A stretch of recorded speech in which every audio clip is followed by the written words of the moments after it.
রাব্বি, আজকে অভিযোগ গঠন হলে বিচার প্রক্রিয়া শুরু হবে এবং সাক্ষ্য গ্রহণ কবে নাগাদ শুরু হতে পারে? স্টেট ডিফেন্সও কি আজকে শুনানি করবে? জানাবেন একটু বিস্তারিত। যদি কিছুক্ষণ আগেই আদালতে তোলা হয়েছে রামিসা হত্যা মামলার অন্যতম যিনি আসামি রয়েছেন সোহেল রানা, তাকে এবং তার স্ত্রী যিনি রয়েছেন তাকেও আদালতে তোলা হচ্ছে। তবে আজকে মূলত তাদের বিরুদ্ধে আনুষ্ঠানিক অভিযোগ গঠন করে বিচার শুরুর আদেশ দিবেন আদালত। এখানে ঢাকা মহানগর শিশু সহিংসতা দমন ট্রাইব্যুনালে মূলত বিচার চলবে এবং আজকে সাক্ষ্য গ্রহণ হবে কিনা সেটি কিছুক্ষণের মধ্যে আমরা আসলে জানতে পারবো।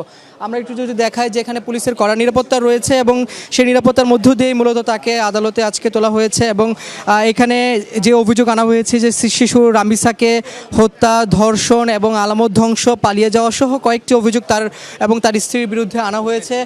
তাকে যেহেতু তোলা হয়েছে, তিনি এখানে বলার চেষ্টা করছিলেন যখন তাকে তোলা হচ্ছে সোহেল রানা যে তিনি আর অন্য আরেকজনের নাম বলছিলেন, তিনি নিজেকে নির্দোষ দাবিও করছিলেন।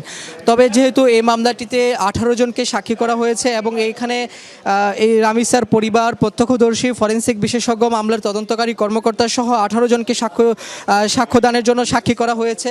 তবে এখানে যেহেতু আজকে আনুষ্ঠানিক অভিযোগ গঠন করা হলে একটি সাক্ষ্য গ্রহণের তারিখ পড়তে পারে অথবা আজকেও সাক্ষ্য গ্রহণ হতে পারে। তবে আমরা যতটুকু জানতে পেরেছি আজকে শুধু আনুষ্ঠানিক অভিযোগ গঠন করে বিচার শুরুর আদেশ দিবেন আদালত। পরবর্তীতে আরেকটি তারিখ হয়তো আগামীকাল বা আরও একটি তারিখ দেওয়া হবে যে সাক্ষ্য গ্রহণ শুরু করার জন্য।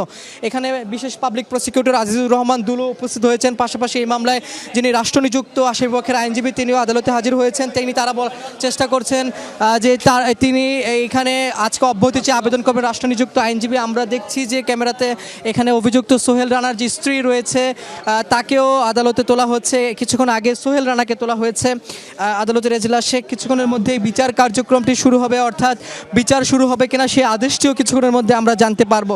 তবে এখানে আমরা দেখছি যে সোহেল রানার যে স্ত্রী রয়েছে তাকে এজলাসে তোলা হচ্ছে। পুলিশের কড়া নিরাপত্তার মধ্য দিয়েই এই সোহেল রানার স্ত্রীকে রামিসা হত্যা মামলার যিনি দ্বিতীয় আসামি অভিযুক্ত সোহেল রানার স্ত্রী তাকে আদালতে তোলা হচ্ছে এবং কিছুক্ষণের মধ্যেই যেই শুনানি সেটি শুরু হবে। সেখানে দুই পক্ষই শুনানি করবেন, দুই পক্ষই তাদের যুক্তি তুলে ধরবেন বিচার শুরু করার ক্ষেত্রে।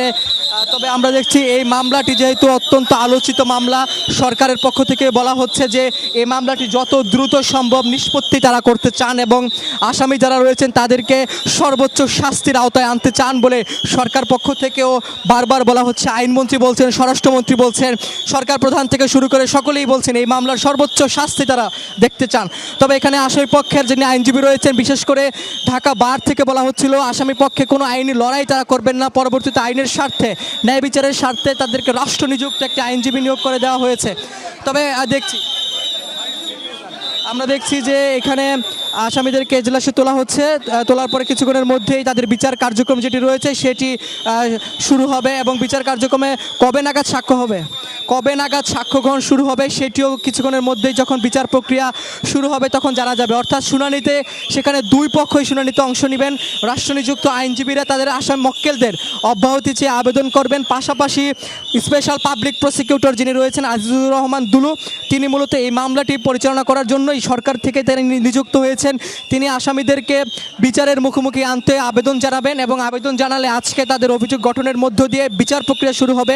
এই মামলায় 18 জন সাক্ষী রয়েছেন, তাদের মধ্য থেকে রামিসার পরিবার রয়েছেন, মামলার তদন্তকারী কর্মকর্তা রয়েছেন, ফরেনসিক বিশেষজ্ঞ রয়েছেন, প্রত্যক্ষদর্শী রয়েছেন। সব মিলিয়ে 18 জন সাক্ষীর সাক্ষ্যগ্রহণের মধ্য দিয়ে এই মামলাটির বিচার প্রক্রিয়া শুরু হবে এবং এই মামলাটি দ্রুত যাতে নিষ্পত্তি হয় এবং রায় কার্যকর হয় সে বিষয়ে সরকারের পক্ষ থেকেও আন্তরিক রয়েছেন। পাশাপাশি এখানে আমরা দেখছি যে আদালতে তোলা হচ্ছে রামিসা হত্যা মামলার যিনি দ্বিতীয় আসামি অভিযুক্ত সোহেল রানার স্ত্রী, তাকে আদালতে তোলা হচ্ছে। কিছুক্ষণ আগে সোহেল রানাকে আদালতে তোলা হয়েছে।